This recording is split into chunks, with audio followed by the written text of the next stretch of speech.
भगवान वहां से चले और चलने के बाद तीर्थराज प्रयाग में पहुंचे। तीर्थराज प्रयाग के दर्शन किए भगवान ने, गंगा जमुना सरस्वती के स्नान किए। देखिए, जहां भगवान राम जी की कथा होती है वहां सारे तीर्थ चल करके आते हैं।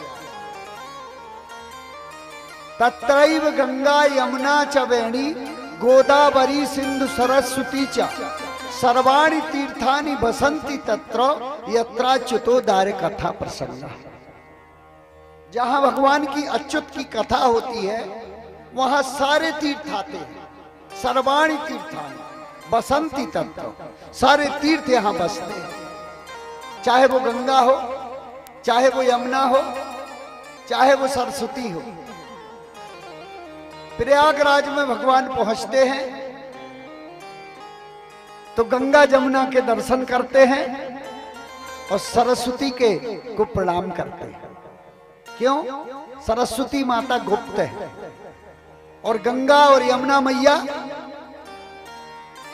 के दर्शन होते हैं। और सरस्वती मैया के गुप्त रूप में बीच से धारा है, त्रिवेणी संगम है। त्रिवेणी संगम में कहते हैं हरि की कथा होते है जहां और तीरथ हूँ चलिया वेता। हरि की कथा होते है जहां तीरथ हूँ चलिया वेता। हरि की कथा होते है जहां तीरथ हूँ चलिया वेता। जहां भगवान की कथा होती है वहां तीर्थ अपने आप चल करके आते हैं।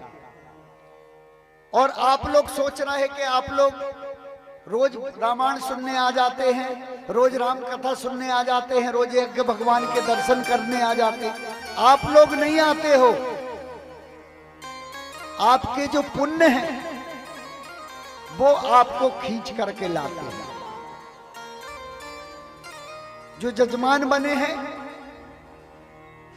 वो जजमान अपनी मर्जी से नहीं बने, वो उसकी मर्जी से बने हैं। उसने बुलाया, उसने जजमान बनवाया, उसने कुटी में रखा। हा? 2 दिन तक तो बड़ी आहापू मची थी। हम पूछे जजमानों से, चलना इस साल बहुत ठंड है, क्या होगा इस साल, क्या होगा त्रिशूल भेद में? बहुत ठंड को डरा गए। अब बताओ, ठंडी लग रही? नहीं लग रही। गर्मी आ गई कि नहीं आ गई? आ गई। क्यों? भगवान के जब तीर्थ में पहुंचता है व्यक्ति तो धर्म और कर्म की गर्मी आ जाती है। हाँ? और सूर्य तो अब मकर में आ गए और कल मकर संक्रांति है। तो आप सबको मकर संक्रांति की बधाई हो।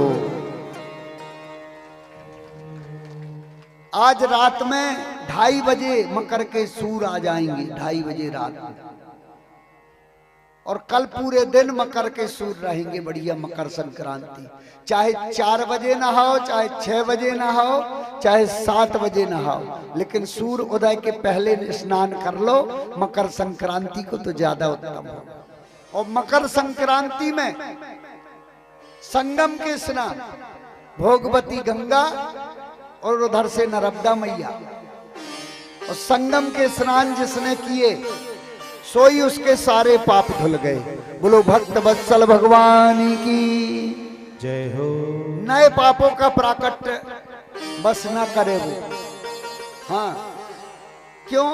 जब नए पाप प्राकट्य कर लेते हैं हम तो पुराने पाप तो नष्ट हो जाते हैं।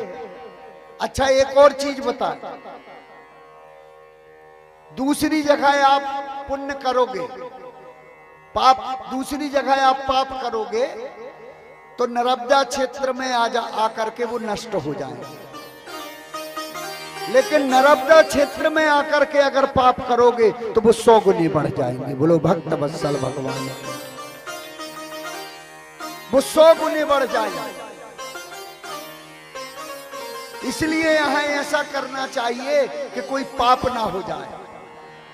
एक पाप तो जय नर्मदा मैया को जाते हैं हम लोग और रास्ते में इतनी गंदगी कर देते हैं, बाप रे बाप। और यहीं के रुकने वाले उनको ये नहीं लगता कि ये रास्ता है, हाँ? और पूरा रास्ता मचा के रख दिया। तो नर्मदा मैया में आकर के नर्मदा जी के दर्शन का मात्र फल है, स्नान का मात्र फल है और ध्यान का मात्र फल है। और दूर दूर से लोग आए हैं, इसलिए नर्मदा मैया की कृपा